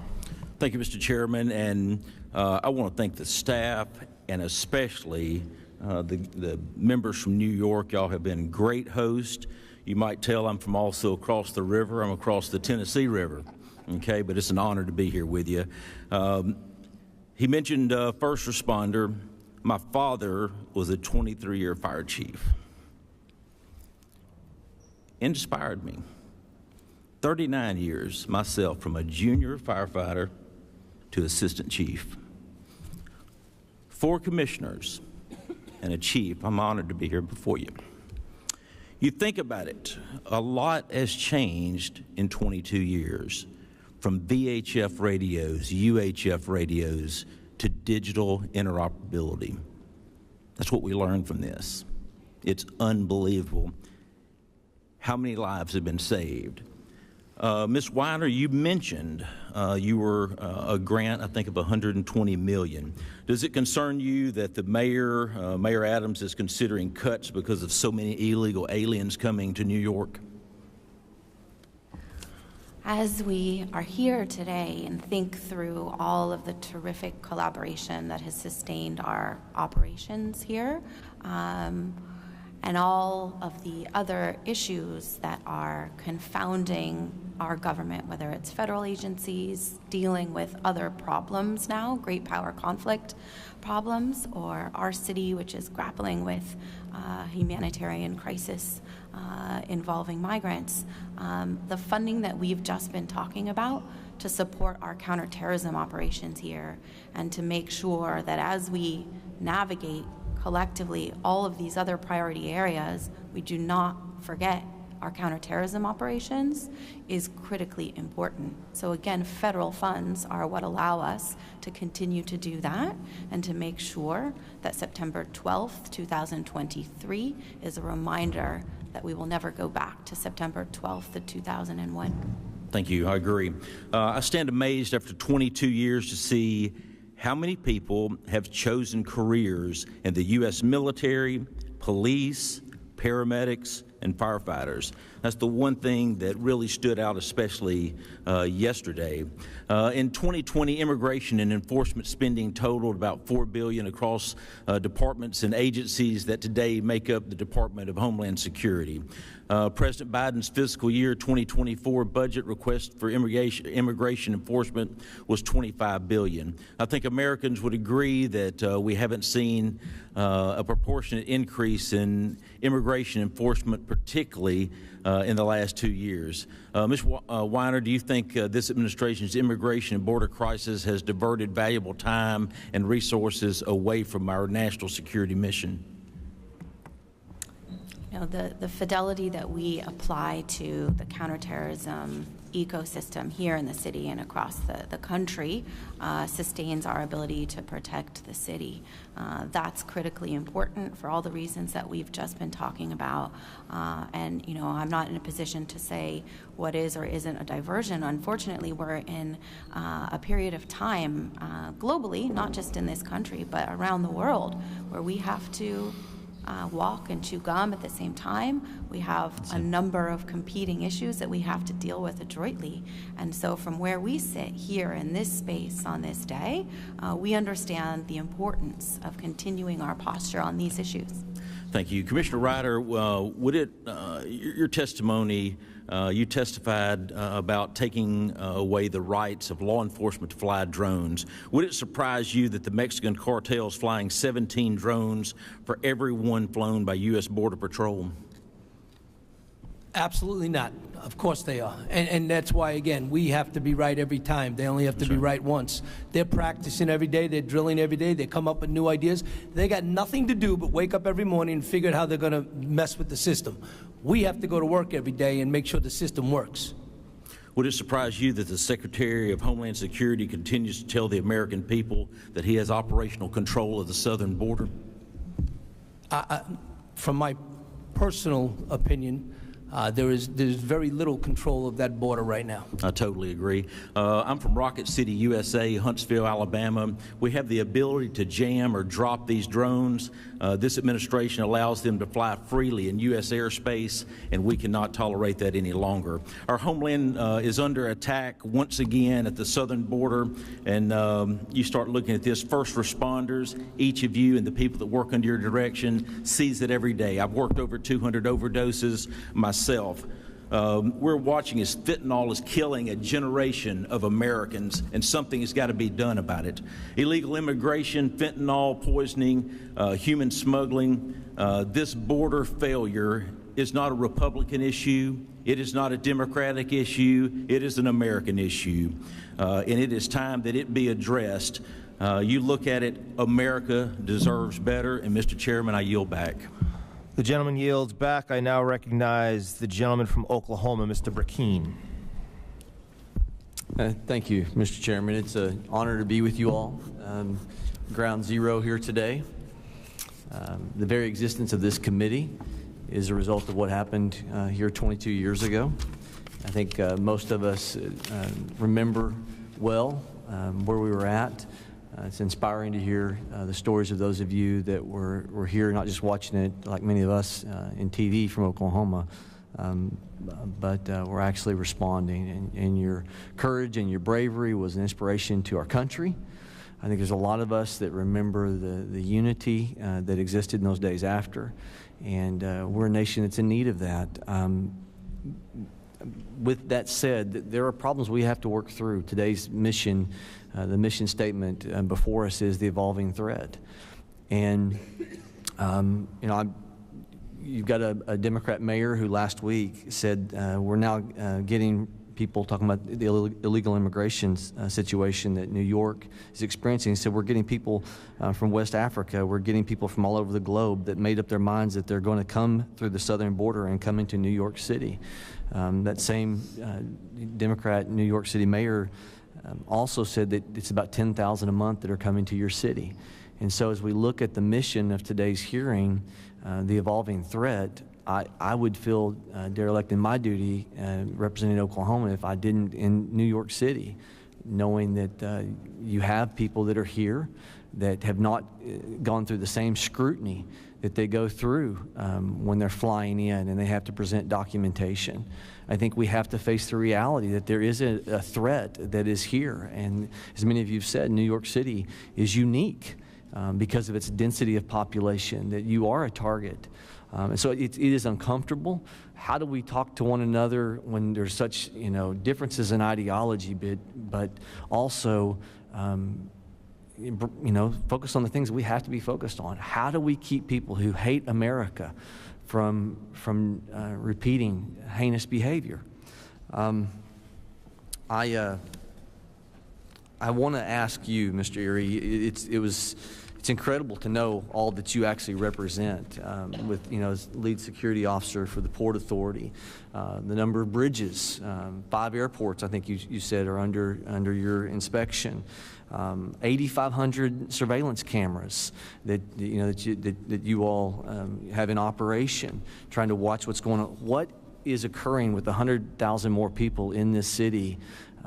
What are you all doing, and what is your advice to other cities as we make sure that we are trying to be wise in stopping another 9/11 type activity, whether it's to the same level or smaller level, whether it's cybersecurity? What actions are you all taking with the grant funding with this illegal immigration situation, front and center in New York City? Thank you for the question.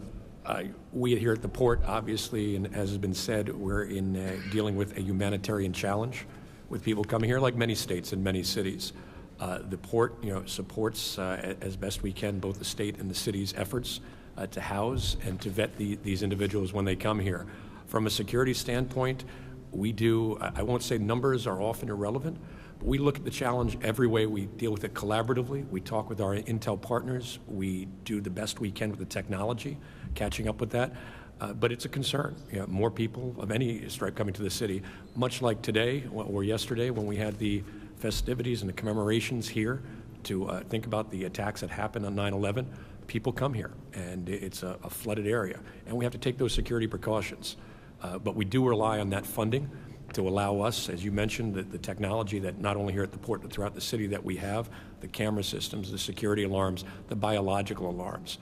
They're all in place to deal with that, and we look at that stepping up. If there's more visitors that come to our facilities, we appreciate that as the city does, but we do take our security concerns just as seriously. Yeah, Mr. Ryder, the failure of the intelligence community, you cited it's come up another time. Powerful statement that you said that, you know, the bad guys only have to be right once. We have to be right every time. What are your comments? We know that we apprehended 98 people on the terrorist watch list 2 years ago. We've already apprehended 100 people coming across the southern border on the terrorist watch list. But what about those that didn't? What about those who've gotten across without the documentation, that may have been caught through other screenings, that are now potentially in New York City? What are your thoughts on this? I am a child of immigrants. My parents came from this country, from Ireland, came through Ellis Island on the Queen Elizabeth at the time. We are a country that welcomes all. But a process has to be in place. You won't walk into an NBC building, a CBS building, a Fox building without going through a security process, controlled access. And then there's a vetting process. Show your ID and we'll give you back, and at the end of the day, you get it back when you walk out. There's no controlled access at the border, so we don't know who's coming through that border. That makes my job and the commissioner's job harder. I have to vet the normal domestic terrorist people that are evolving in this country. Now I got to take everything from around the world that's coming through the border with no vetting process and now try to figure out who's going to be my next potential target. How many hundreds have gotten through that border already that are building up right now to do an attack on our country? We don't know it. And you know what? But because of the great work that we're doing on this side of the table and the support that we're getting, we're going to try to stay on top of that and make sure that the people are safe. Thank you. I yield, Mr. Chairman. Mr. Chairman, The gentleman's time's expired. I yield from 1 minute just to respond to that. I would just like to point out, first of all, this is about 9/11, and I hope we can continue to focus on this. But the migrants who have come to New York City have been vetted. Nearly every single one has come through a port of entry and has been vetted and has gone through that process, and that's part of the reason why there has been so little criminal activity from those 100,000 plus that have come here. Thank you for your indulgence. The chair now recognizes Ms. Malliotakis. First, I want to thank each and every one of you for your service to our state. I want to thank the chairman, for Anthony D'Esposito, for his service to our city as a former NYPD detective. And I want to say that this is about 9/11, and it is about preventing the next terrorist attack. And that is why we have a responsibility as members of Congress to make sure that our homeland is secure, and that includes our borders.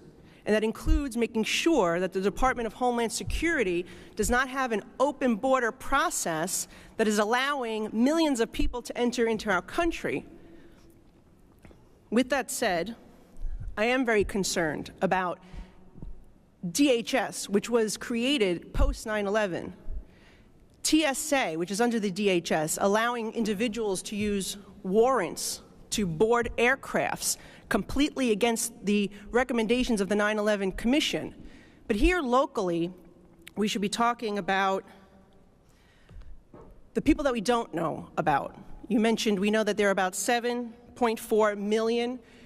Does the NYPD vet those individuals, the ones that do come to New York City?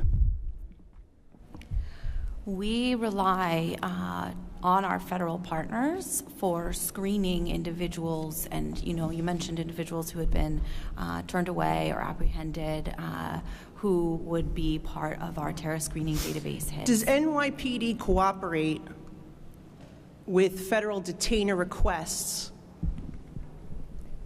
So NYPD, in terms of criminal enforcement, and you're referring to sanctuary city policies and our ability to partner with Immigration and Customs Enforcement and Customs and Border Protection, and in the context, which is where I operate, of crime investigation and prevention, we cooperate extensively. Extensively, with you ICE. do. Yes. However, does the City of New York prohibit NYPD from cooperating with federal detainer requests? Because the last that I saw, out of all the retainer requests this year, last year, and the year prior, there was zero cooperation. In civil enforcement, that's where this policy comes to play. Okay. However, in terms of protecting our city from crime, that's where the cooperation and the collaboration is robust and ongoing, and we work extensively with those agencies. Okay. Well, and I would like to say that, for the record, that there have been dozens of individuals that are currently here in the current shelter system created by our mayor for migrants that have been arrested and released back onto our streets. Because my colleague says that they're vetted and everything's great. I also want to point out that there's 1.6 million individuals who have had zero interaction with any government official that have entered our southern border. We don't know where they are. We don't know who they are. Does that concern you? I think what's happening at the border is certainly of concern. It's of concern in many different dimensions. There's a humanitarian crisis in this city, one that requires a lot of collaboration and a lot of funding and support. From a security perspective, which is my purview, it absolutely does. And I think one of the issues I wanted to flag was tremendous partnership and cooperation with federal agencies surrounding some of the networks, human smuggling networks related to individuals from Uzbekistan. And, you know, there were press reports recently around links to ISIS of some of those individuals. Yes.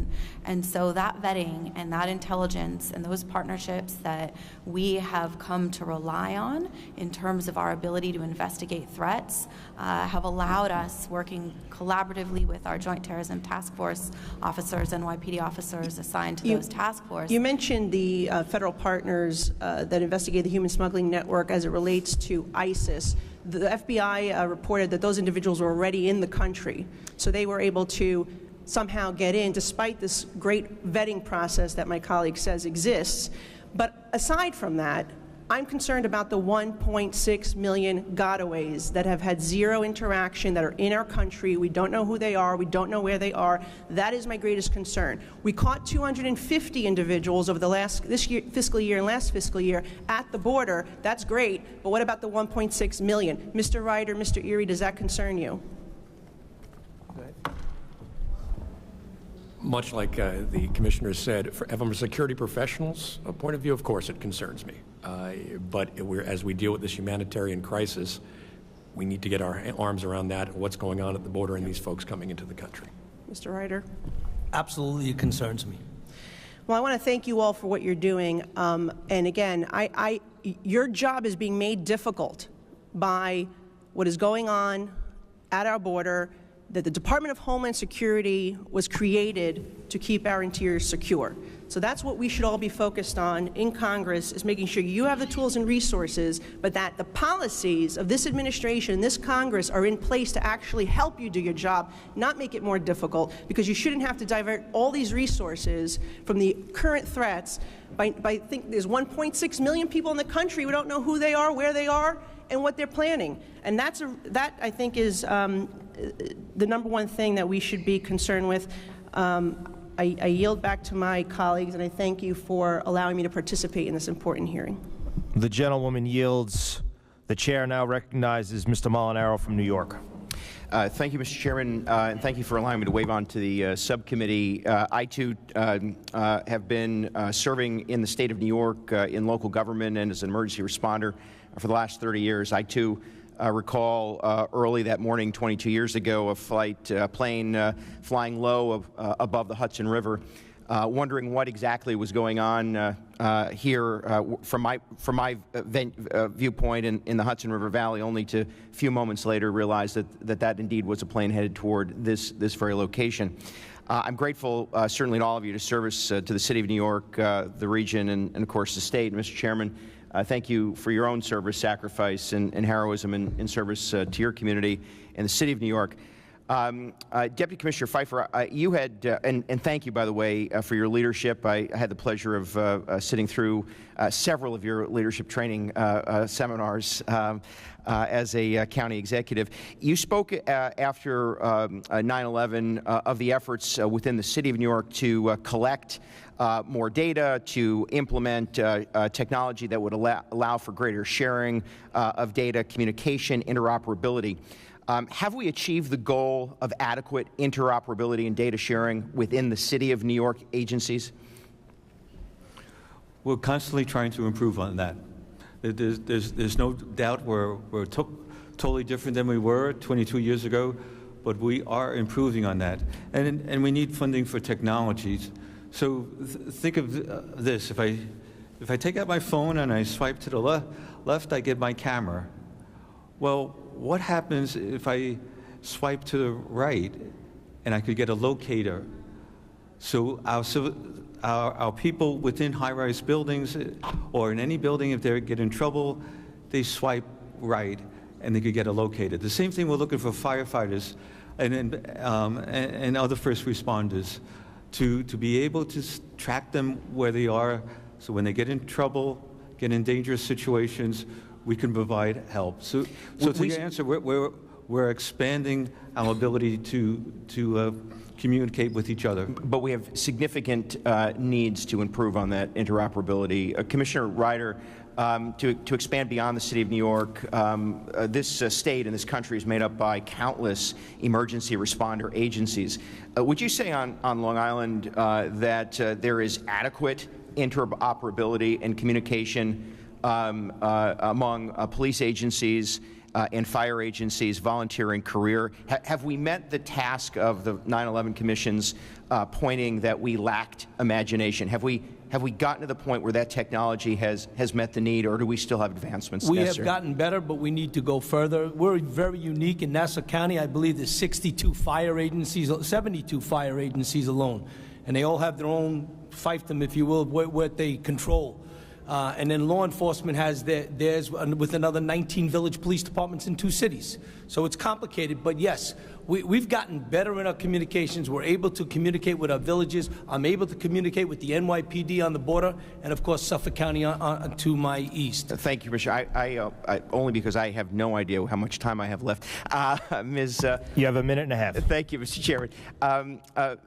Ms. Weiner, is there adequate vetting by the federal government of the migrants, immigrants, individuals, undocumented, that are not now under the care of the City of New York? Is there adequate vetting? Yes or no?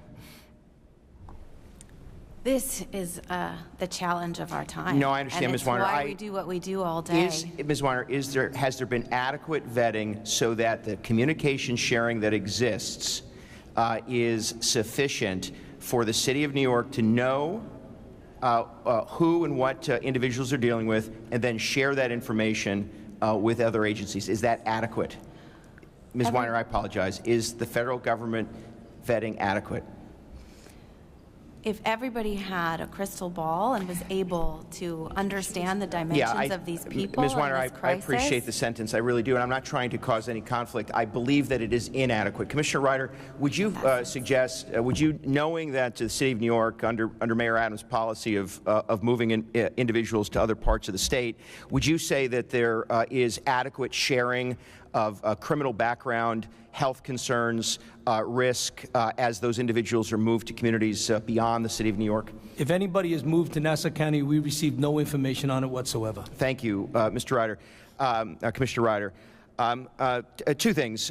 Certainly, as Mayor Adams said only days ago, we are dealing with a crisis that will, in quotes, destroy the City of New York. Now, whether that's hyperbole or rhetoric, I really don't care.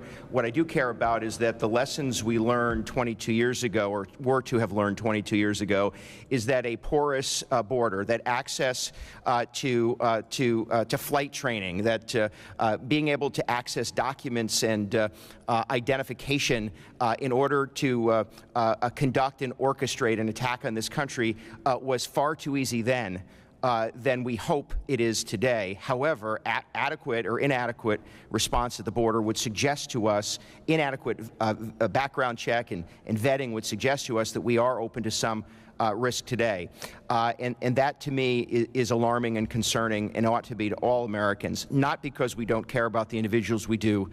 It was my responsibility as a county leader to locate a residence shelter, but there's a concern here. Mr. Chairman, I just want to end, and I apologize. The reason I point to the inadequate, and I think that we've made advances, but we have not adequately created interoperability and joint communication beyond regional agencies, is because this state participates, as several do, not many, as several do, Mr. Chairman, in collecting, as every state does, thanks to the FCC, a surcharge on cellular phones. This state redirects that surcharge, millions upon millions of dollars that should be getting to agencies on the ground, like the Port Authority, like FDNY, like the Nassau police agencies and fire agencies. They redirect that aid that was meant to create interoperability and communication to general fund obligations. I believe that that is a failure of significant magnitude that is limiting our capacity to protect the homeland and to provide emergency responders with the tools necessary to respond here in our community and our state. Thank you, Mr. Chairman. The gentleman's time's expired. I want to take this opportunity to thank all of our witnesses for being here today. I think this was a meaningful subcommittee hearing, and obviously a place that holds so much meaning to many of us. I also want to thank the staff here at the museum and the staff from Homeland Security for the great job that they did in organizing this hearing. The members of the subcommittee may have some additional questions for the witnesses, and we would ask the witness to respond to these in writing. Pursuant to Committee Rule 7D, the hearing record will be held open for 10 days. Without objection, this subcommittee stands adjourned.